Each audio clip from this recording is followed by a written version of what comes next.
si quieren podemos decir pasa que no hablan. Denise Foco, que se unió solita, recursante, o es la primera vez. Hola, profe. ¿Qué tal? No, es la primera vez. Hice el año pasado introducción. Bien, y yo le hago una pregunta en general. En el curso, ya nos remontamos al curso de ingreso.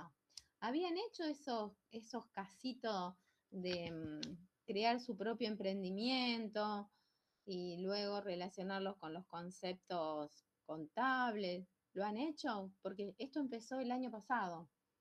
Sí, yo en mi caso tuve justo los cursillos con vos y lo hicimos. Y lo hicimos. Bueno, bárbaro. Bueno, muchas gracias. Elizabeth. Hola, profe, ¿cómo va? Muy bien. Yo soy recursante Bien. ¿Y qué consideraste? ¿Faltar a clase? y No. tuve muchos problemas con el tema del laburo, así que no podía asistir tantas clases y, Sí. Sí, y bueno, me encima costó más de... que todo la última parte del cuatrimestre. Todo Claro, modelos entonces contables y estás esas igual cosas. que la compañera, la Sí, presentación de la información contable. exactamente. Bueno, no, porque eso también me ayuda a mí, porque como es una materia que por ahí no hay muchas cuestiones nuevas, más bien es profundizar lo que ya conocen, saber aquellas cuestiones que les generan más complejidad y sobre todo los que ya la han cursado, porque los que no eh, están como flamantes. En cambio, lo que ya la cursaron es bueno saber sus experiencias. Y sí, el trabajo es un condicionante. Así que, pero bueno, siempre con un buen grupo, con trabajo colaborativo y con buena voluntad, se puede. Gracias, ¿eh? Gracias, Eva, profe. Hola, profe. ¿qué tal?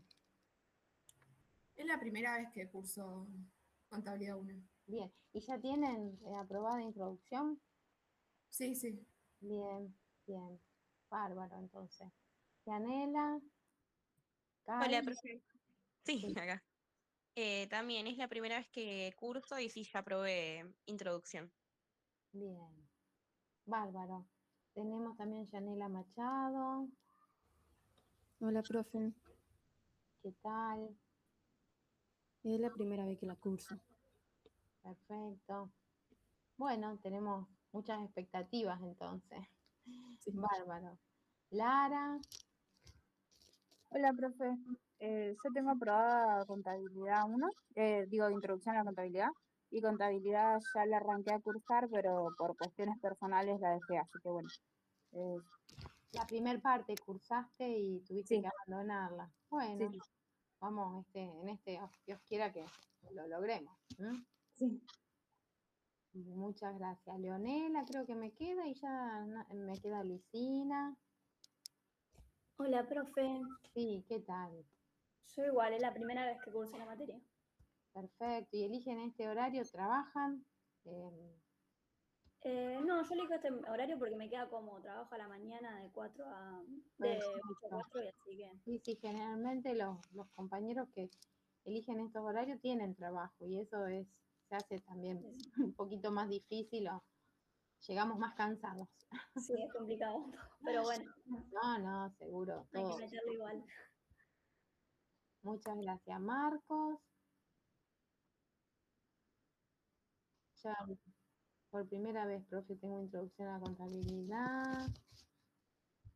A ver qué dice, aprobado, salgo a las 5 a trabajar, así que llego tarde. Perfecto. Ya sabemos, así que es importante trabajar colaborativamente para no perdernos nada. Y bueno, creo que me quedaba alguien, porque se me fue. Milagro, puede ser que quede. Y Marco, ya me contestó Marco, Milagro. Y Sí, pero me da vergüenza decir por qué estoy acá, porque en realidad lo tengo aprobado Contabilidad 1. Está muy bien. ¿Y Sí. por qué qué te lleva a cursarla nuevamente? Por unos temas que me costaron, así, estuve en un momento en receso, digamos, Y bueno, algunos temas me olvidé y me gustaría volver a recuperarlos. Y eso. Perfecto, quiere decir que vos estás anotada, pero te anotan con la materia aprobada igual, no hay problema. No estoy anotada en el Sí Guaraní. Ah, Soy oyente directamente. ¿y cómo conseguiste el link de la clase? Me uní en el grupo. Ah, perfecto, tenés contactos que te lo pasaron. Sí, sí. Ah, perfecto. Bueno, bienvenida. Espero serte útil, ¿eh? Así que bueno, una alegría. Viste que uno preguntando siempre aprende cosas nuevas, se entera de situaciones pacíficas. Bueno, entonces vamos a empezar rápidamente con la primera unidad, que trataba de recuperar los conceptos fundamentales de la contabilidad financiero-patrimonial. Vamos a ver, lo tengo en 2 materiales.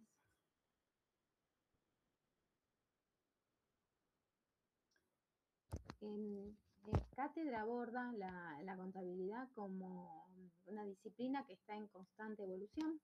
Lo vimos el año pasado cuando vimos la evolución del hombre y en comparación la evolución de la contabilidad. Él la considera una ciencia fáctica social, fáctica porque estudia hechos del hombre, hechos informativos producidos por organizaciones sociales, ¿no? Por eso es una ciencia fáctica social. Y el objetivo de la investigación que tiene esta ciencia, y faltaría acá decir aplicada, porque siempre trata de buscar la solución de un problema de información del hombre, ¿no? Busca el conocimiento por el conocimiento en sí como la ciencia pura. El objetivo de investigación es conocer la realidad socioeconómica de las organizaciones para organizar sistemas contables.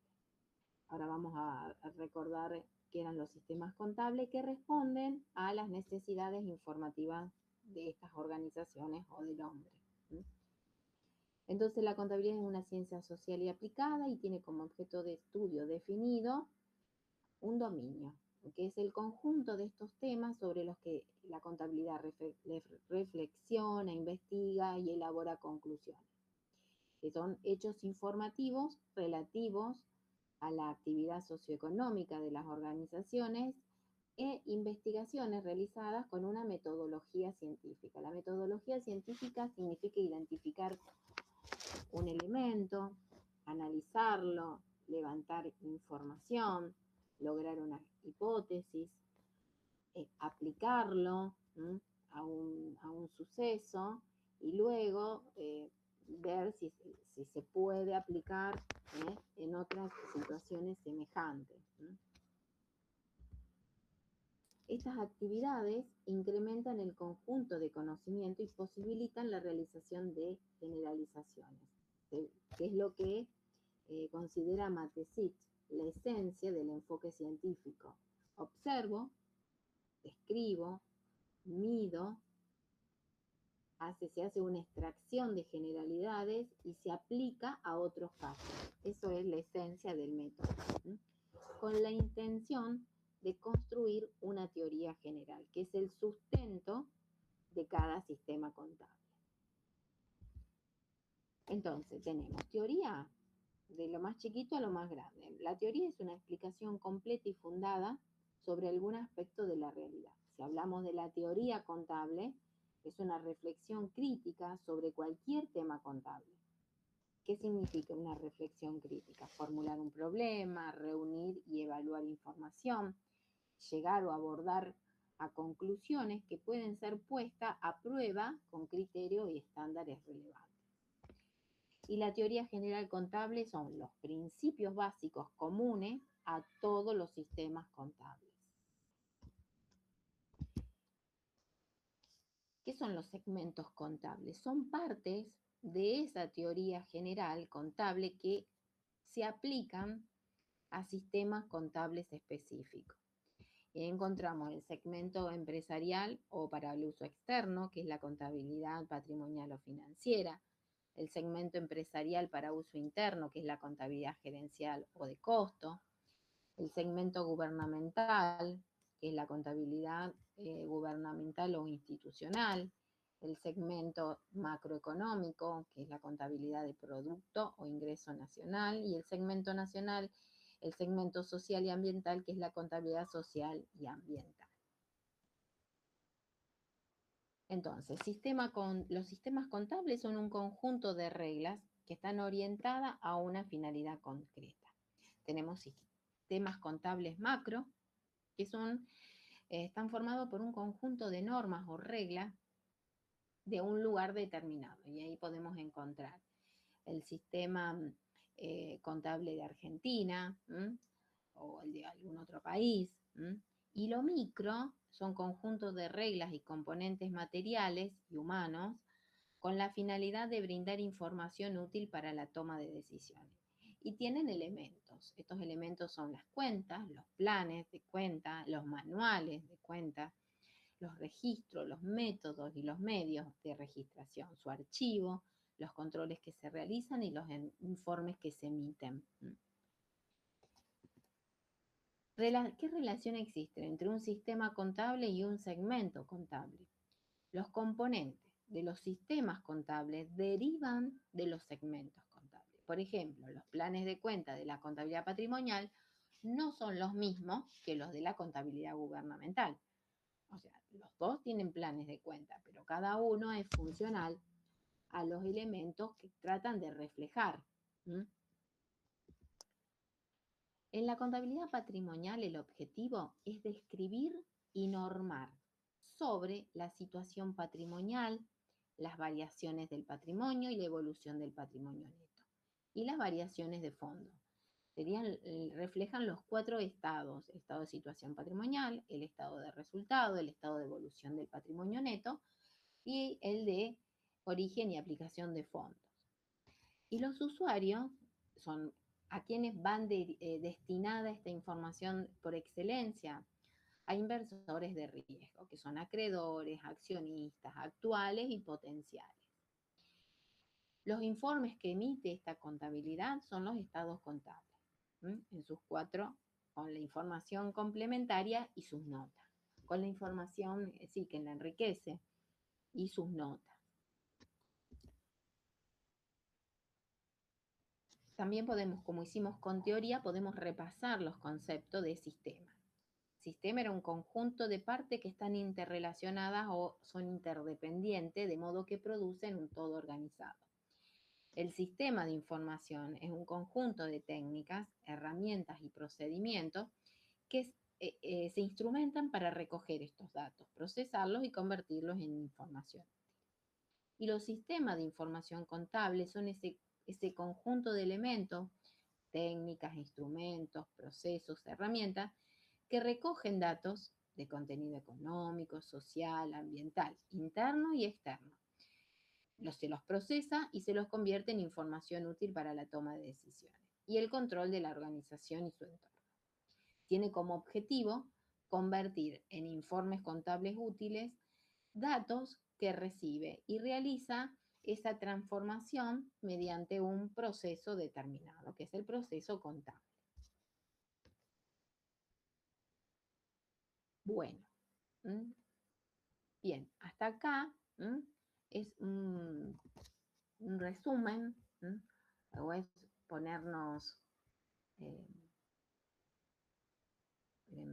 repasar la primera partecita de la unidad número 1, que hablaba de los objetivos de la contabilidad patrimonial y los informes contables.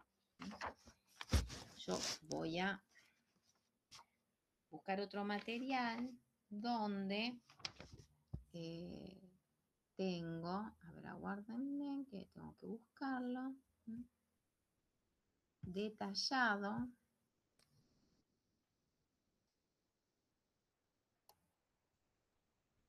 Tengo lo de los informes contables. Un ratito.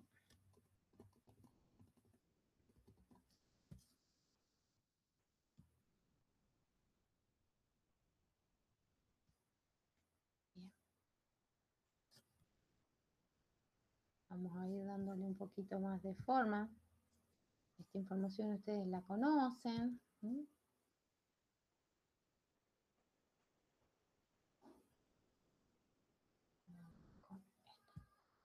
compartiendo o ya me parece que no?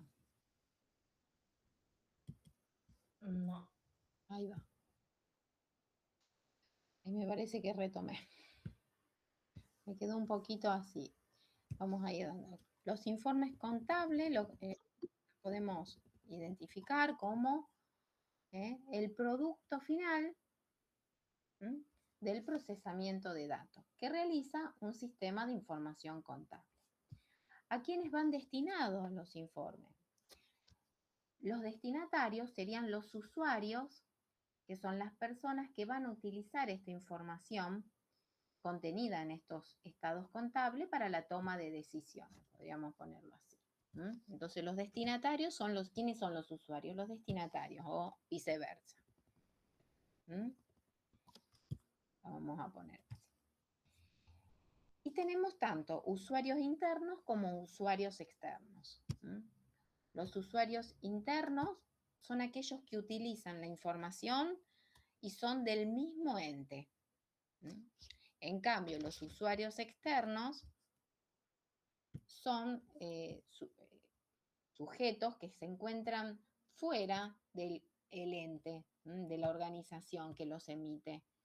¿Y quiénes podrían ser? Un usuario interno puede ser un gerente y también puede ser un empleado. El gerente porque quiere saber el rumbo de la actividad, quiere saber cómo van a lo mejor las distintas sucursales con respecto a sus ventas, sus gastos. Y los usuarios internos puede ser un empleado porque le interesa saber la estabilidad laboral. Y externo puede ser un banco para ver si otorga un préstamo. Puede ser también el Estado para saber la capacidad contributiva. Bien, entonces estos son los destinatarios.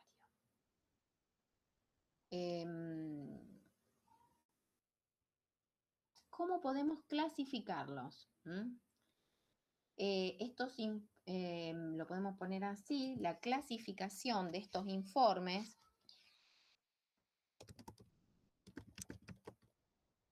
según a quién van dirigidos.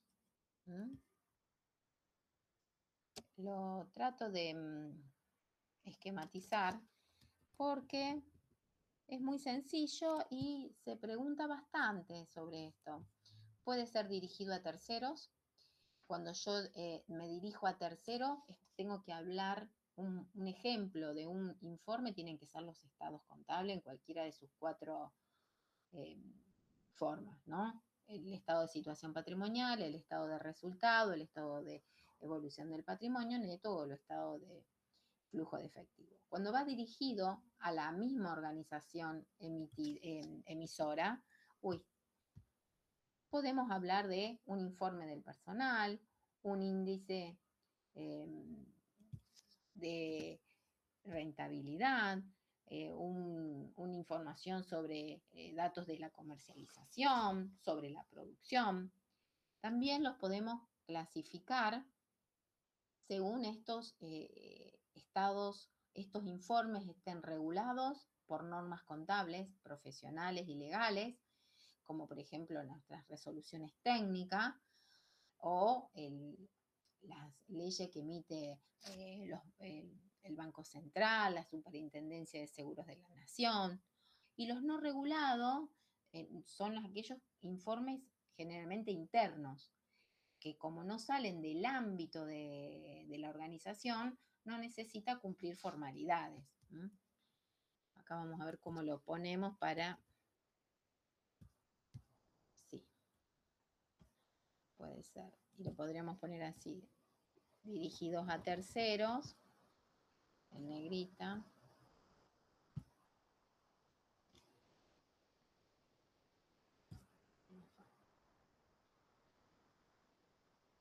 Bien, y los de difusión pública que requieren ser publicados, en este caso, igual que anteriormente decíamos, son los estados contables por excelencia, y que no quiere,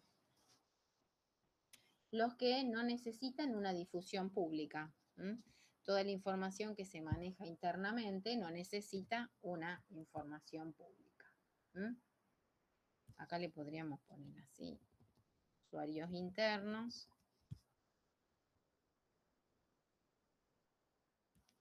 usuarios externos. Y ahora vamos a profundizar un poquito los dirigidos a terceros, los dirigidos a los miembros de la organización emisora, los regulados por normas contables, o le podemos poner los regulados y los no regulados.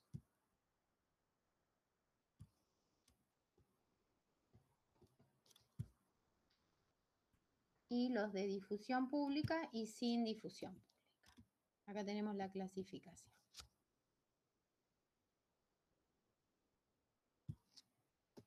Y por último, no por último, sino lo que sigue,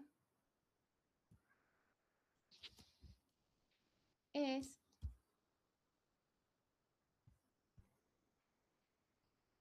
reconocer usuarios externos. Banco para aprobar un préstamo, por ejemplo. El Estado para determinar la capacidad contributiva de la organización. Los clientes para concretar o no un negocio. Los proveedores para conocer la capacidad de pago que tiene el ente. Los sindicatos, vamos a ver acá, los sindicatos para ver el tema de la obtención, esto es un ejemplo, cuando se piden subsidios para las organizaciones, depende de la situación en la que se encuentren, ¿no? Hubo una época que cuando había subido mucho el costo de la energía eléctrica, los sindicatos salían a buscar subsidio para las industrias, ¿no? Los inversores para evaluar la compra o no de acciones o la venta de acciones que se tenga. Organismos de control para ver el cumplimiento de las normas, los abogados cuando hay situaciones de litigio. Y acá podríamos poner usuarios externos y usuarios internos. Que antes había comentado que podían ser los empleados queriendo evaluar su continuidad laboral. Bien, y yo creo que con esto estamos terminando la primer partecita. Luego aparecen el tema de los elementos de los estados contables, que se encuentran esto en el estado de situación patrimonial como activo, pasivo, patrimonio neto y el resultado del ejercicio. Vamos a buscar el material por donde seguimos.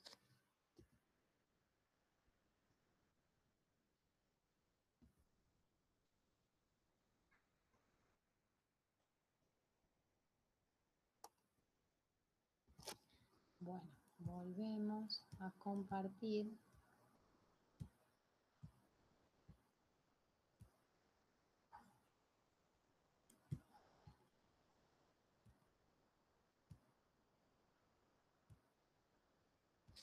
Acá lo tenía también. Otra forma de esquematizar la información que la tenían eran los informes contables, quiénes son los usuarios, los internos y los externos, internos propietarios, socios, administradores, empleados. Y estos informes pueden ser no regulados ni por normas legales ni profesionales, que no tienen una difusión pública. Son informes de gestión, índice de rentabilidad, informes sobre el personal, nivel de productividad, evolución de venta. Y los externos, bancos, organismos de fiscalización, que trabajan con informes regulados por normas profesionales y legales y tienen difusión pública. Y un ejemplo son los estados contables. Presentar la información de dos maneras distintas. Y los usuarios y sus necesidades, que eso ya lo vimos con detenimiento, lo teníamos. Entonces, ¿qué sería el activo? Todos los recursos que utiliza el ente sobre los cuales puede ejercer sus derechos. Según la RT16, un ente tiene un activo cuando debido a un hecho ya ocurrido, controla los beneficios económicos que produce un bien, ya sea material o inmaterial, con valor de cambio o de uso para el ente. Entonces, dentro de los elementos de los estados contables tenemos el activo, el pasivo, el patrimonio neto y los resultados del periodo. ¿Qué característica tiene el activo? Tiene que tener un valor de cambio o de uso, o ambos. Eso es lo que le da la utilidad económica. Tiene que tener una expectativa de generar ingresos futuros. El ente debe tener el control de acceso a esos beneficios. Y acá, bueno, aparece decir, o sea, no lo tengo a mi nombre aún, ya sea en el caso de la compra de un terreno que aún no tengo la escritura o en el caso de un leasing financiero, pero la intención es que sea propio y yo dispongo de los flujos de fondo que genere ese bien. Y esto siempre debe haberse producido debido a un hecho anterior y tiene que poder medirse objetivamente en moneda.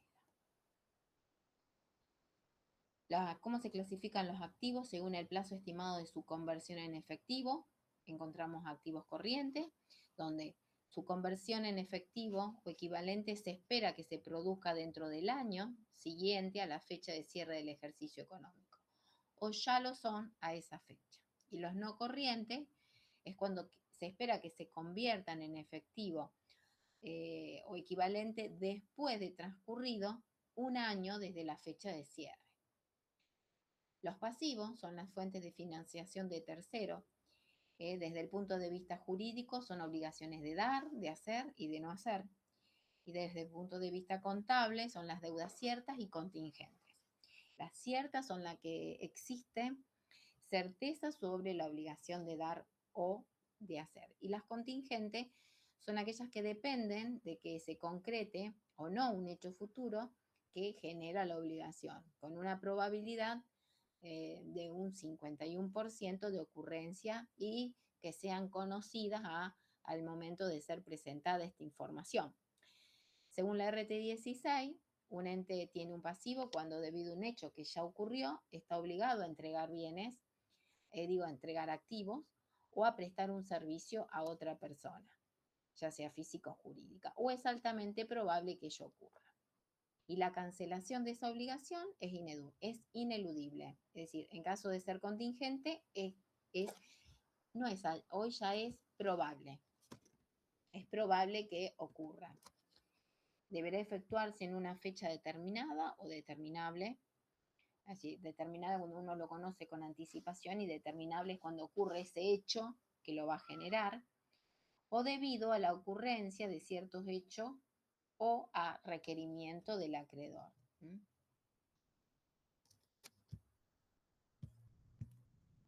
Y las características del pasivo es que el compromiso hacia tercero siempre implica un sacrificio, que la posibilidad de evitar el futuro sacrificio de recursos no está sujeto a la voluntad del ente y que también se originó debido a un hecho anterior y también debe ser medible objetivamente en moneda.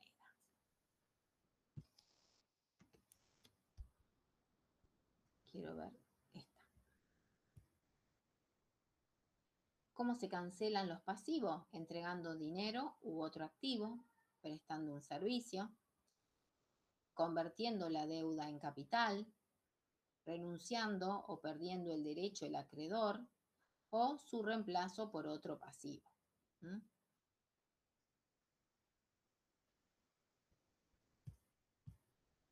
¿Cómo se clasifican los pasivos? Según la forma de cancelación, tenemos en moneda local, en moneda extranjera, a ser cancelado mediante la entrega de bienes, a ser cancelado mediante la prestación de un servicio. Según el plazo estimado de cancelación, tenemos pasivos corrientes, son aquellos cuyo vencimiento va a ocurrir dentro de los 12 meses siguiente a la fecha de cierre del ejercicio, o los que ya son exigibles.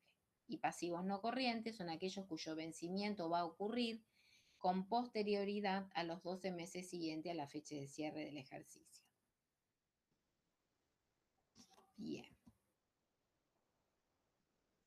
Sí, y yo quiero ver por qué.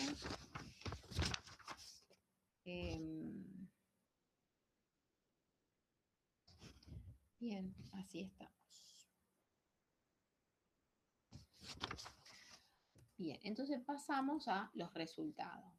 ¿Qué serían los resultados? Son incrementos o disminuciones patrimoniales que no responden a aportes o retiro de los socios. Y estos pueden ser positivos cuando hay un aumento de activo o disminución de un pasivo generado por ingresos y ganancia. Estamos hablando en términos restringidos. Y negativos son disminuciones de activo o aumentos de pasivo generados por los gastos y pérdidas. En sentido amplio, ganancia es la diferencia positiva que surge de contraponer resultados positivos y negativos. Y pérdida, en sentido amplio, es la diferencia negativa que surge de contraponer resultados positivos y negativos. ¿Y esto surge cuándo? Cuando yo determino el resultado de una operación, de un grupo de operaciones, de un periodo, yo digo, venta del inmueble dio ganancia o pérdida. El resultado de esa sucursal es ganancia o pérdida. El ejercicio económico dio ganancia o pérdida. En sentido restringido, ganancia es un incremento patrimonial que se origina en hechos del contexto, sin que exista ningún costo asociado.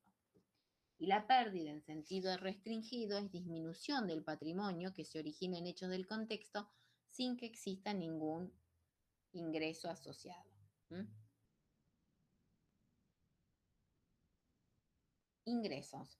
Es la principal vertiente positiva de los resultados. Siempre tienen algún costo asociado. Generalmente están originados en la actividad principal del ente, ejemplo, venta de bienes y servicios, y también pueden surgir de actividades internas, como por ejemplo la agropecuaria, el crecimiento de los cultivos o el de los animales. Y no es sinónimo de entrada de fondos. Ingreso en contabilidad es aumento del patrimonio neto. Gastos son los costos incurridos para obtener un ingreso. No puede existir un ingreso sin un gasto, ni un gasto sin un ingreso. Costo y gasto son sinónimos. No es equivalente a salida de fondo. Es una cuestión de aplicación. Yo hablo de costo cuando estoy entregando un recurso. Estoy haciendo un sacrificio de un recurso, un activo. Esa mercadería que se va se convierte en el costo necesario para tener la venta. Por eso se dice costo de la mercadería vendida. Y gasto generalmente es indirecto cuando yo hablo de gastos de insumo, de gastos de alquiler, de gastos de sueldo.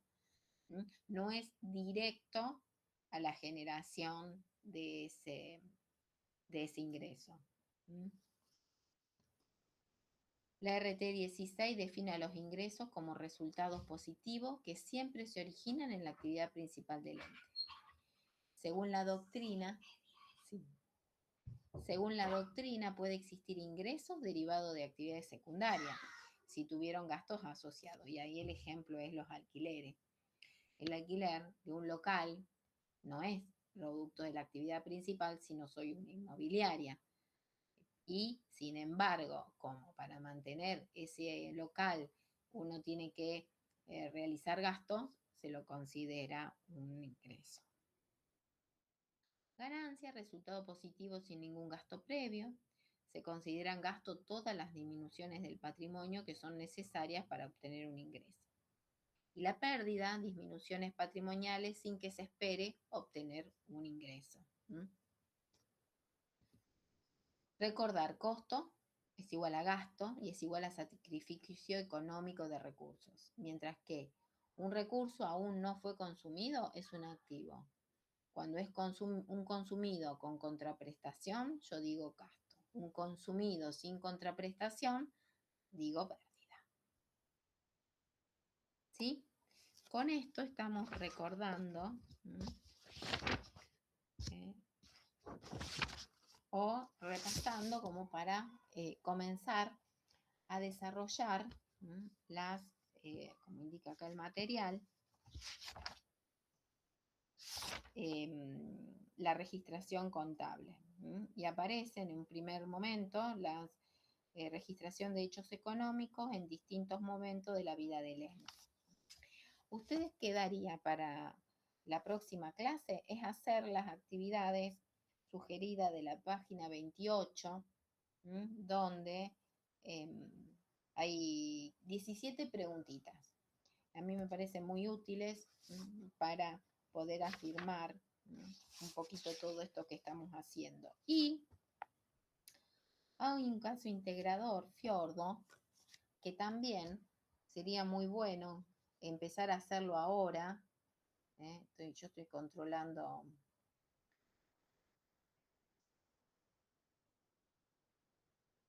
A ver. Espero haber aceptado a todos. Estoy viendo, podrían pasar lo que dieron.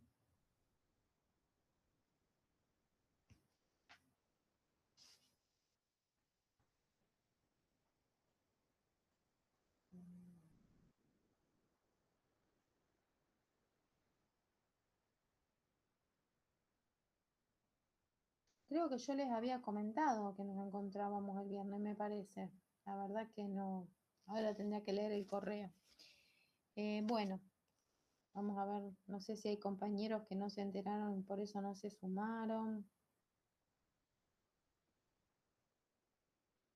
Vamos a ver.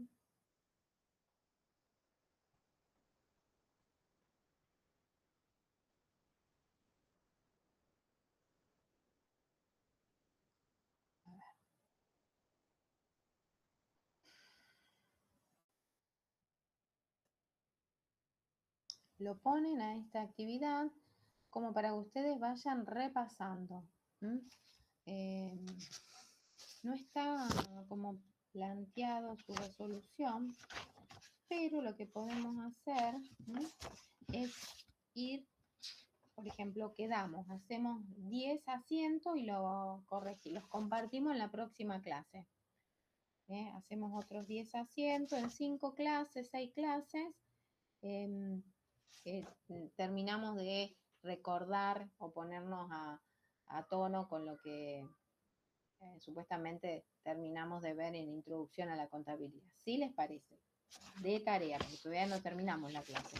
Pero con respecto a esta unidad sería hacer las guías y los 10 primeros asientos del caso Fiordo para la próxima clase. Y hoy podríamos continuar para no perder el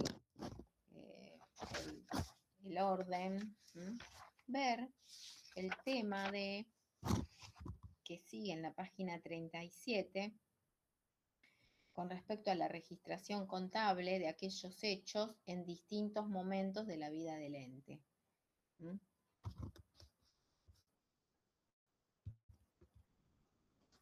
Vamos a buscar.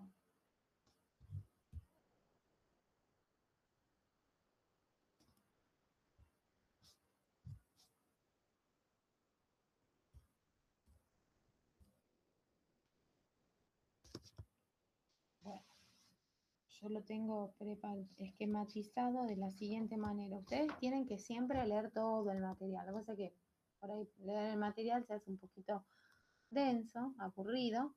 Entonces yo lo tengo esquematizado, a la medida de las posibilidades, ¿no? Entonces,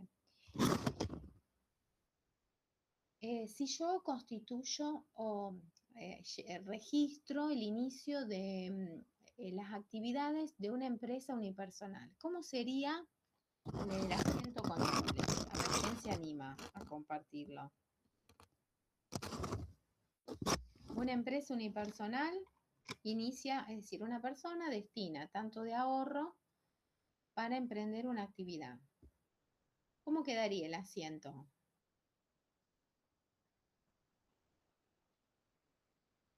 ¿Nadie se anima? ¿Inicio de actividades de una persona humana?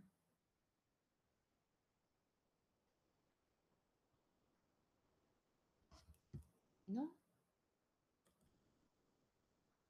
Caja a capital, ¿no puede ser? ¿Cómo? Caja a capital. Claro, así de sencillo. Perfecto.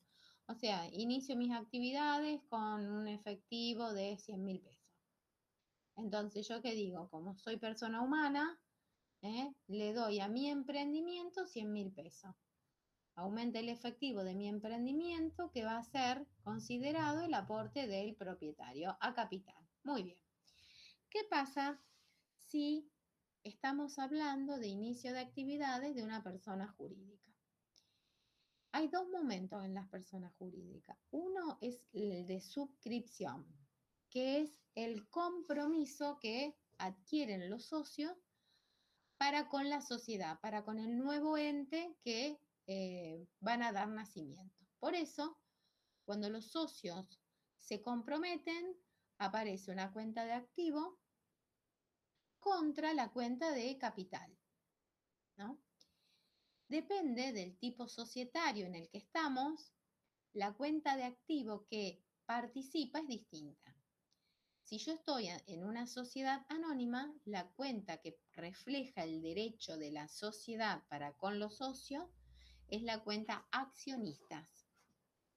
Y no se detalla el nombre de los accionistas. ¿Por qué? Porque hay un libro llevado a tal fin, que es un libro de los accionistas. Entonces, no se pone accionista y el nombre, como en el caso de las sociedades de responsabilidad limitada, donde sí el derecho de la sociedad para con los socios lleva el nombre del socio, con el aditamento de cuota suscripta. Se llama cuota suscripta, ¿por qué? Porque el capital de la sociedad de responsabilidad limitada está dividido en cuotas, ¿sí? Y en el de la sociedad anónima dividido en acciones. Entonces los socios se llaman accionistas y en este caso se llaman socio, el nombre del socio, cuota suscripta. Son dos cuentas de activo que reflejan el derecho de la sociedad a que los socios le entreguen lo que se comprometieron. Eso es el momento de suscripción. Y el sustento de ese acto es en la sociedad anónima un acta constitutiva y en la sociedad de responsabilidad limitada el contrato social. El acta constitutiva es aquella donde establece quiénes son los socios y se van a adherir a un estatuto. Eso es lo que refleja que lo que es importante son las acciones y no los socios. Los socios pueden vender las acciones y no afectan al estatuto. Los socios se adhieren o aceptan ese estatuto. En los contratos sociales, los socios firman y son importantes en la sociedad de responsabilidad limitada. Tal es la importancia que si alguno decide retirarse es motivo de disolución. ¿Qué pasa cuando los socios integran ese compromiso? Se da de baja el derecho, accionista disminuye y aumenta el recurso. Capital no se toca más. Capital se toca cuando se da nacimiento al ente y luego yo doy de baja el derecho de la sociedad para recibir el activo que se han comprometido. Lo mismo pasa con las SRL, doy de baja el derecho de la sociedad para con los socios y aumentan los recursos que se han comprometido a entregar. Y en el caso de la integración, el soporte es el recibo duplicado. ¿Por qué? Porque la sociedad debe dejar constancia de que ha recibido tanto de tal socio. ¿Para qué? Para la rendición de cuenta. Por eso las sociedades tienen que llevar contabilidad obligatoria y no así las empresas unipersonales. Las empresas unipersonales llevan contabilidad porque quieren saber cómo les va, pero no hay una norma que se los exija. En cambio, las sociedades sí, por el tema de la rendición de las cuentas. Yo después tengo planteado qué pasa si se hace una suscripción, ¿no?, en el cual un socio entrega un bien por sobre lo que tenía comprometido. Entonces, el socio cumple con su obligación y el inmueble entra por su valor total. Pero ¿qué pasa? Ese inmueble tenía una deuda. Quiere decir que la sociedad, al aceptar ese inmueble por 30.000, también acepta un pasivo, que es la hipoteca a pagar. Esto es cuando yo integro un bien con una deuda. Y esto es cuando integro un bien que excede el valor de lo que se había comprometido. El rodado ingresa, disminuye el derecho de la sociedad para con el socio porque el socio cumple y le queda un saldo a favor al socio por los 10.000 para ser compensado con utilidades o se lo pueden cancelar. Apenas la sociedad empiece a adquirir fondo, lo cancela. ¿Estamos con este temita? Acá aparecen cuentas. Socio A, cuota suscripta, puede tener tanto un saldo deudor o estar saldadas. ¿Por qué? O tiene derecho la sociedad a que se integre en el compromiso o ya está. Una vez que se integró, se terminó el derecho de la sociedad. Socio A, cuenta particular, puede tener saldo deudor, saldo acreedor o estar saldada. ¿Por qué? Porque es la relación del socio con la sociedad. Y accionista cumple las dos funciones. Es la relación del socio con la sociedad, ya sea por el compromiso originalmente asumido o por esa relación entre lo que la sociedad le debe al socio y viceversa. ¿Estamos? Este es el primer puntito. Yo hay algo que no hago, que es realizar las actividades que están resueltas en el material.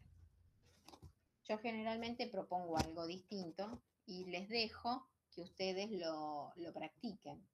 Una forma de practicar es mirar el enunciado, ¿sí? Y tratar de resolverlo.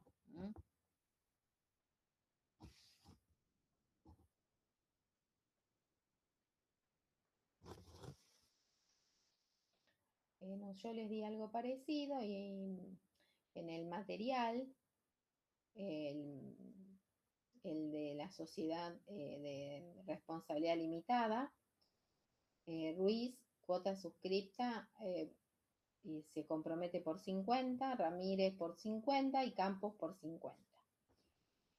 El 10 de junio, Ruiz entrega dinero en efectivo. Azul entrega un inmueble en el cual hay una deuda. Entonces, la sociedad acepta esa deuda. Y Campos también entrega mercadería. Y en la sociedad anónima, directamente entregan todos los socios el dinero en efectivo. ¿Estamos? ¿Sí? No dejen nunca de hacer el análisis de las cuentas, como calculo que se lo deben haber sugerido en Introducción a la Contabilidad, porque el grave problema que tenemos no es la técnica, sino el conocer las cuentas contables. ¿Sí? ¿Estamos con este tema?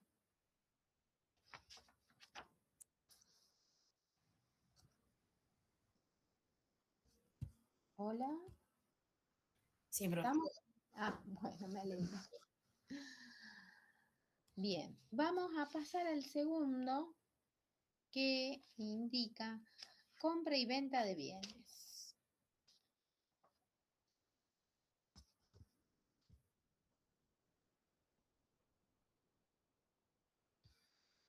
Vamos a ver.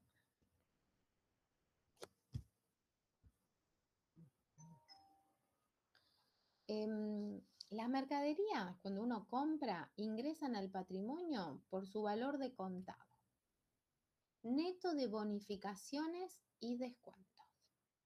Según la RT 54, el costo de un bien es la suma del precio que debe pagarse por su adquisición al contado. Una pequeña aclaración por alguna ejercitación que pueda presentarse. Las bonificaciones no se registran, ingresan netas de bonificación.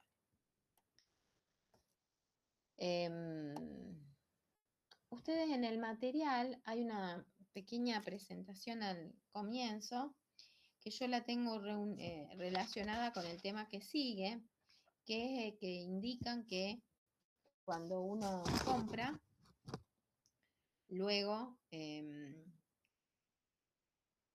bueno, habla de que qué operación es la compra-venta. y que al momento después de realizar la venta, dan de baja esos bienes por el valor por el cual ingresaron. Y que de la relación entre ese precio de venta y ese valor que tenía el bien cuando ingresó, se obtiene el resultado de la venta bruta, que es la actividad sugerida en la página 39. Y recuerdan qué pasa cuando uno compra, que tiene IVA crédito fiscal, y cuando uno vende tiene IVA débito fiscal, y que de la relación entre ese precio de venta y ese costo de la mercadería que se vendió, se obtiene un resultado bruto. ¿Sí? Y ahí les recuerdan que podemos determinar ese costo de la mercadería por diferencia de inventario cuando no llevamos un inventario permanente. Entonces, planteamos, vamos a buscarlo eso por el otro lado.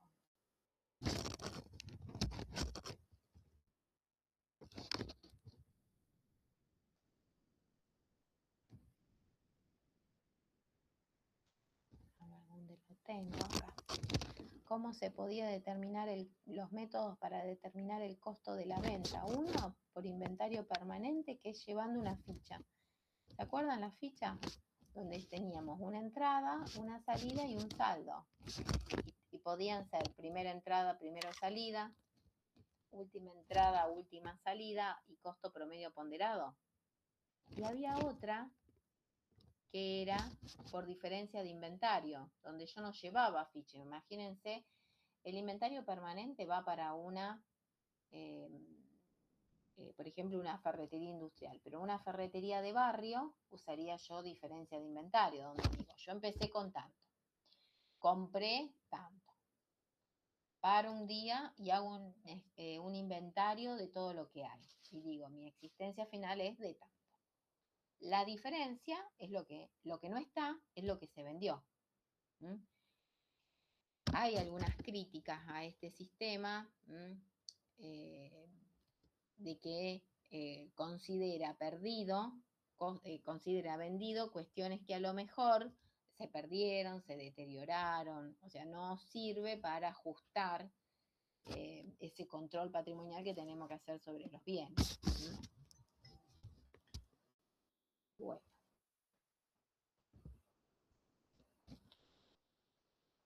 Vamos a ver.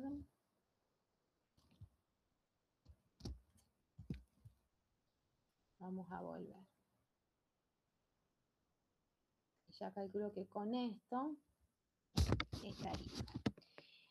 Porque cuando empieza el tema, hablan de compra y venta de bienes. Entonces, el Código Civil y Comercial de la Nación Argentina indica que hay compra-venta cuando una parte se obliga a transferir la propiedad de una cosa y la otra parte se obliga a pagar un precio por ello.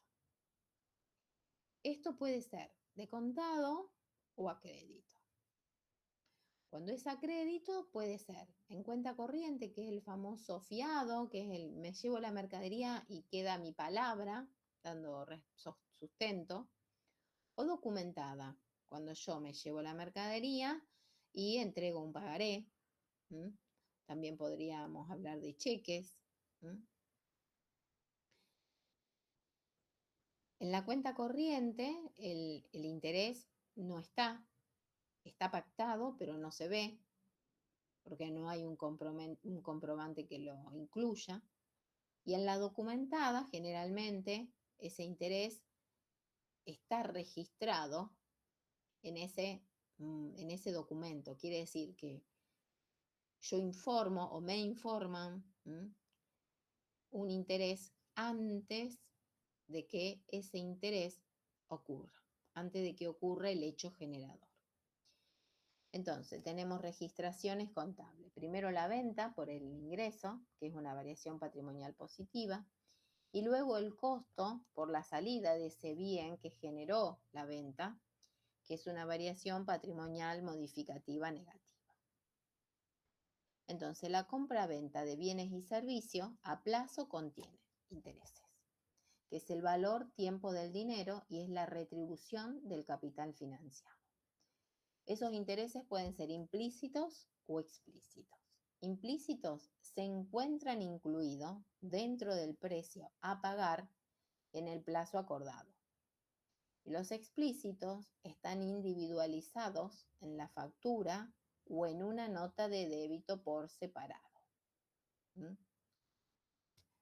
¿Estamos?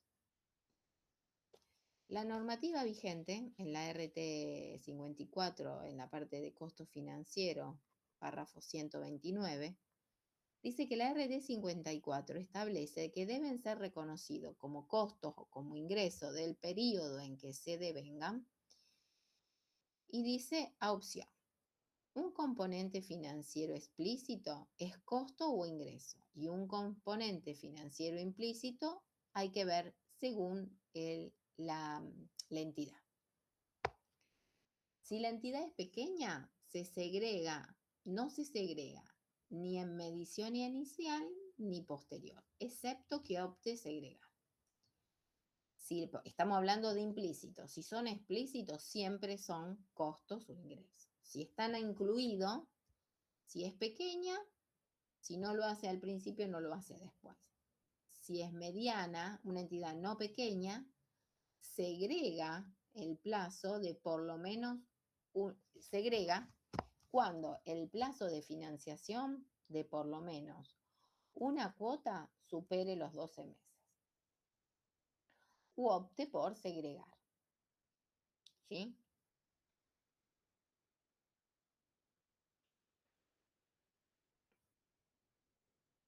¿Qué forma de segregar los componentes financieros tenemos? Descontando los flujos de fondos futuros a una tasa que refleje las evaluaciones del mercado o utilizando el precio de contado de los bienes o servicios recibidos. Se debe aplicar la misma política para la totalidad de los activos y pasivos exceptos, activos y pasivos diferidos, tanto en la medición inicial como en la posterior.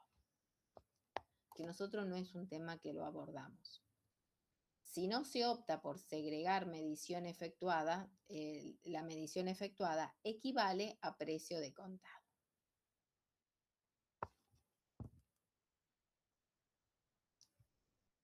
Bueno, nosotros acá estamos a punto de empezar a ver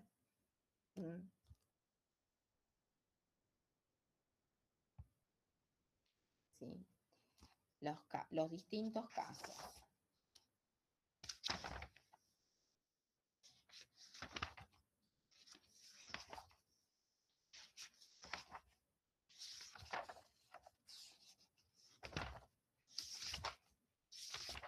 ¿Cómo venimos? Estamos entrando en uno de los temas más, no es más difícil, pero el que por ahí más les cuesta.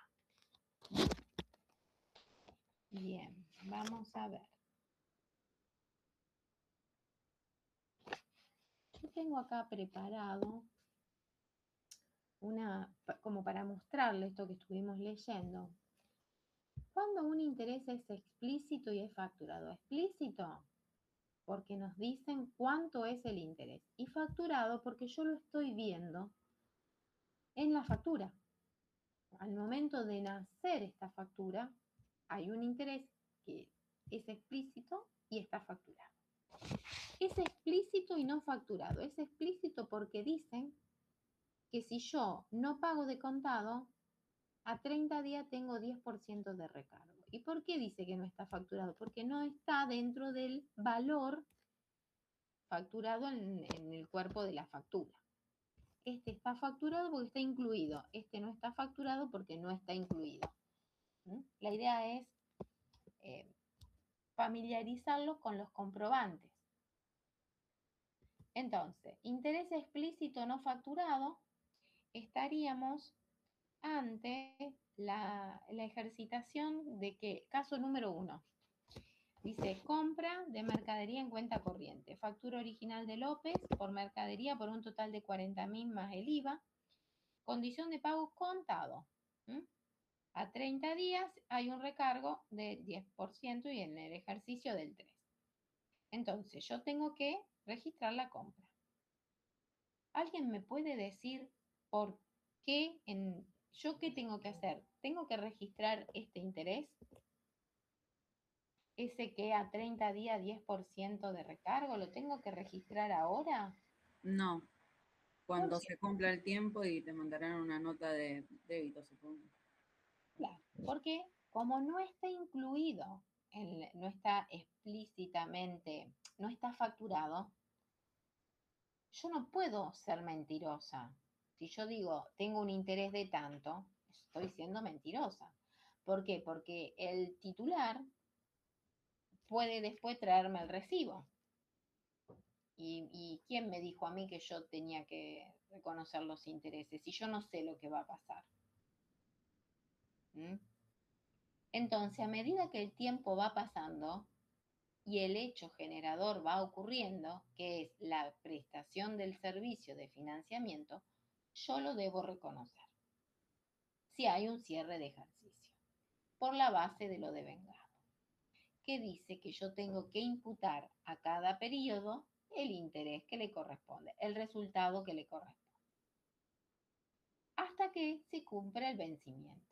Cuando llega el vencimiento, ¿qué voy a recibir? La nota de débito original. O yo voy a enviar la nota de débito duplicado, donde le digo al cliente o me dicen a mí el interés que se generó, ¿sí? Y por el cual tengo ya intereses negativos. Yo tengo dispuesta acá, no sé si se logra ver bien, la compra de mercadería a crédito con la condición de pagar intereses a tanto tiempo. Cuando llega el 31 de diciembre, ¿yo qué tengo que hacer? Reconocer el interés que le corresponde a mayo por un interés a pagar, ¿sí? ¿Por qué? Porque todavía el proveedor a mí no me entregó la nota de débito. Entonces yo no se lo puedo imputar a proveedores, pero sí tengo un interés a pagar. Cuando termina el tiempo de financiamiento, ¿yo qué tengo que hacer?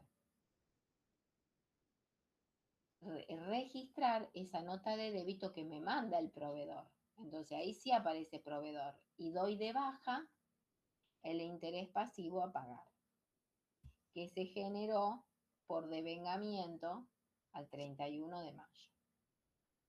Y luego tengo que reconocer los intereses que van desde el 1 de junio al 21 de junio, que son devengados del mes de junio. Este es uno de los asientos que más cuesta, ¿sí? Profe, si Sí. está compartiendo pantalla, no se ve. Nada. Ay, todo lo que No. pasé hasta ahora, chicos. Ustedes tienen que ser más rápidos en decir todo lo que compartí. En un momento sí compartiste toda la primera parte, pero después no. Ah, a lo mejor porque cambié este es lo que no compartí. Esto, cuando... ¿Y todo esto tampoco? ¿Esto? No. No. Ah, ¿y esto tampoco? ¿Todo esto tampoco? No. No. No compartí nada. ¿Y cómo hicieron para entender todo lo que yo decía? Debe ser porque no puse, yo por eso pongo todas las pantallas. Y no sé qué pasó, no habré tomado todas las pantallas, habré tomado una. Bueno, esto fue todo lo que fui diciendo oralmente.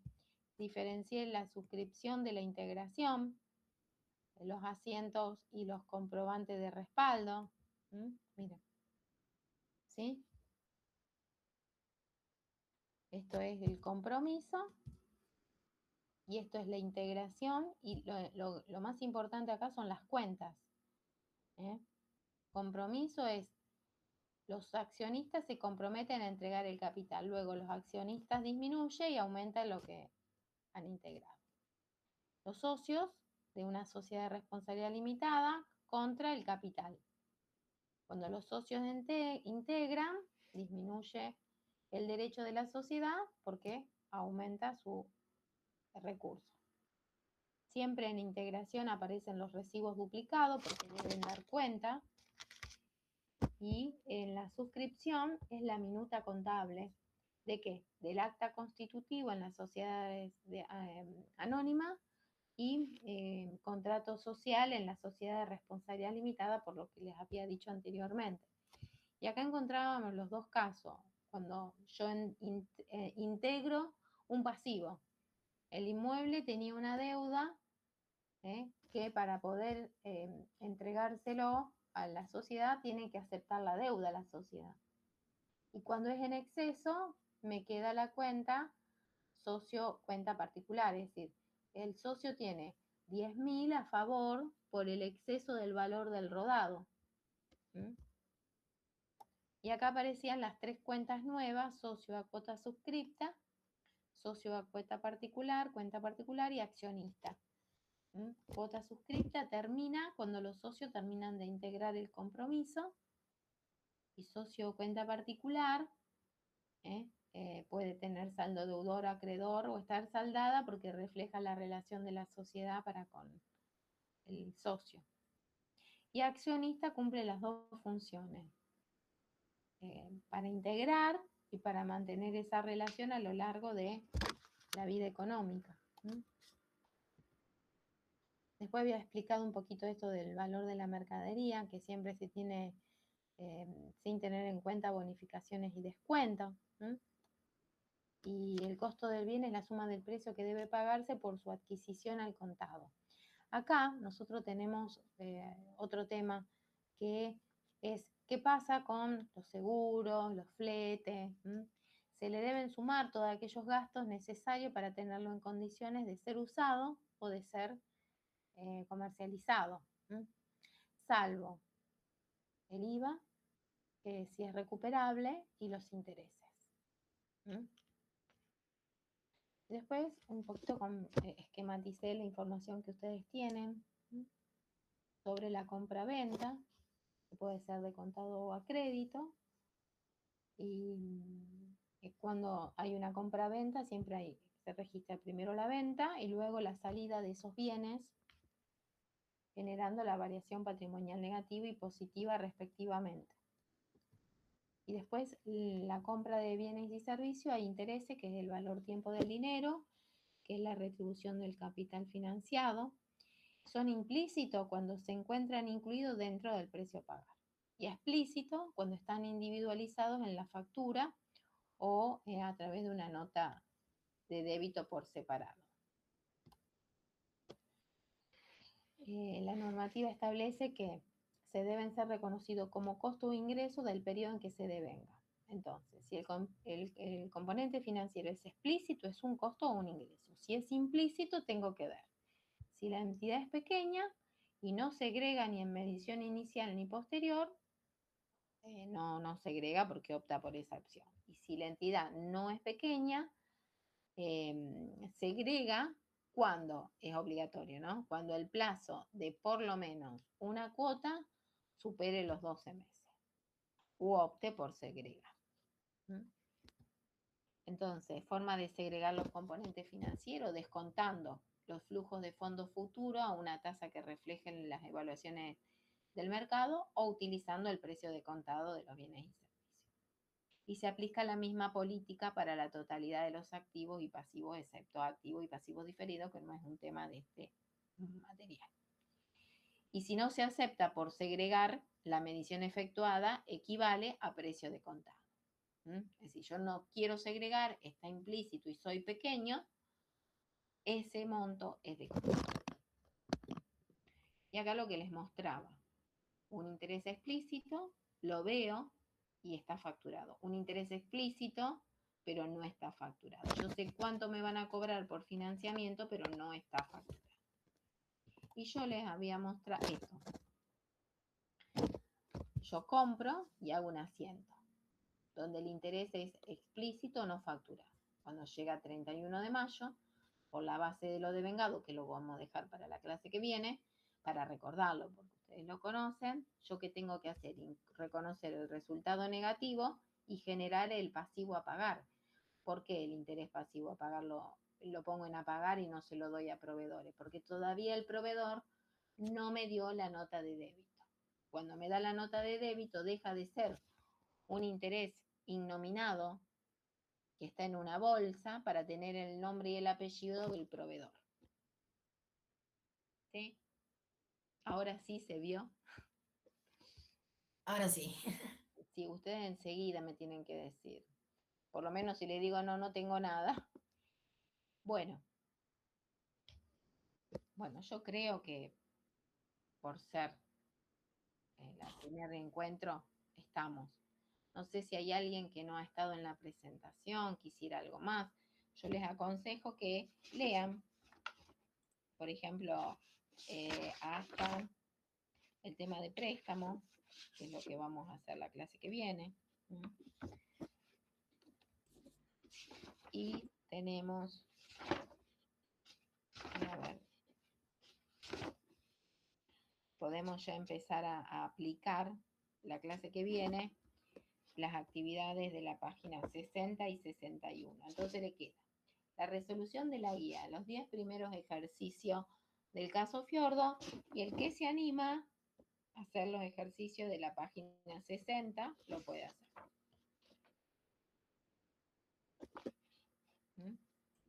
Profesora, Sí. ¿y si hubiera un caso excepcional en el que se hayan olvidado de emitir la nota de débito? ¿Nosotros lo tenemos que registrar igual a pesar que se hayan olvidado? Es así. Los devengamientos, nosotros sí lo tenemos que hacer pero una nota de débito no. ¿Se lo olvidaron? Lo dejamos pendiente y a fin de mes hacemos el devengamiento de los intereses. Porque la nota de débito tiene el IVA, que nosotros no podemos auto liquidarlo solo, el IVA de un proveedor.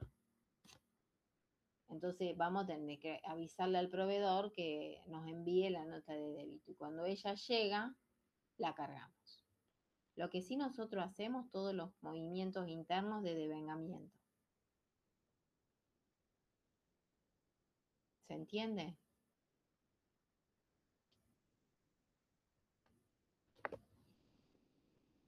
O sea, en el recibo se estaría cargando el IVA faltante de esa nota de débito. Es así. En el comprobante, cuando el proveedor te lo manda, te manda los intereses y el IVA. Ese comprobante vos no te lo podés generar sola y cargarlo. Vos tenés que esperar que llegue. Lo que sí vos debés hacer es devengar los intereses que han ocurrido internamente. En realidad vos vas a tener todos los intereses ya generados y vas a estar esperando el documento por el IVA. ¿Te ayudé? Me da curiosidad cómo sería ese clase de asiento, o sea, ya todos los intereses devengados el 31 y solamente quedaría pendiente el IVA. Claro, vos harías de nuevo acá el 31 de junio, otra vez intereses pasivos devengados, intereses pasivos a pagar. Ok, y los intereses reconocidos, ponele, ya estamos en junio y no nos llegó la nota de débito. Yo voy a reconocer mediante una minuta contable los intereses devengados. Exactamente. Y luego al día siguiente, que sería 1 de julio, no, sí, Sí, ponele que el proveedor te lo mande el 1 de julio. ¿Vos qué vas a hacer? Vas a dar de baja todos los intereses pasivos a pagar contra la cuenta proveedores. Ok. Y le agregás el IVA. Sí, ahí lo entendí. Ay, bueno, qué alegría. ¿Mm? Bueno, la actividad número 1 habla de que hay que hacer el manual de cuenta de intereses de proveedores, más que sería intereses pasivos a devengar, intereses activos a devengar. Si quieren esto lo van pensando, pero lo vamos a hacer juntos en la clase que viene. Dios mediante con presencialidad. Si Profe, quieren, consulta. sí, El material, ¿dónde lo podemos encontrar? en foja cero. Ah, ok, tanto el de práctica como teoría. En este caso es uno solo para las dos cosas. Ah, ok, perfecto. Sí. Listo, gracias. Contabilidad 1, cuarta edición. Joya, entonces, gracias. No, ok. Bueno.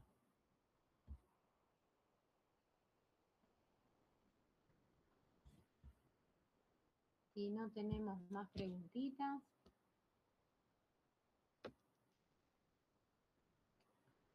Los despido. El martes nos vamos a tener porque es feriado. Sería el viernes. Dios mediante. En presencialidad. Perfecto, profe. Bueno, para la próxima vamos a pasar la notita para ir firmando asistencia. Si bien no es obligatorio, para mí sí es muy útil. Así que bueno, está. Disfruten del fin de semana largo. Dale, nos estamos viendo. Nos vemos. Chao. Gracias.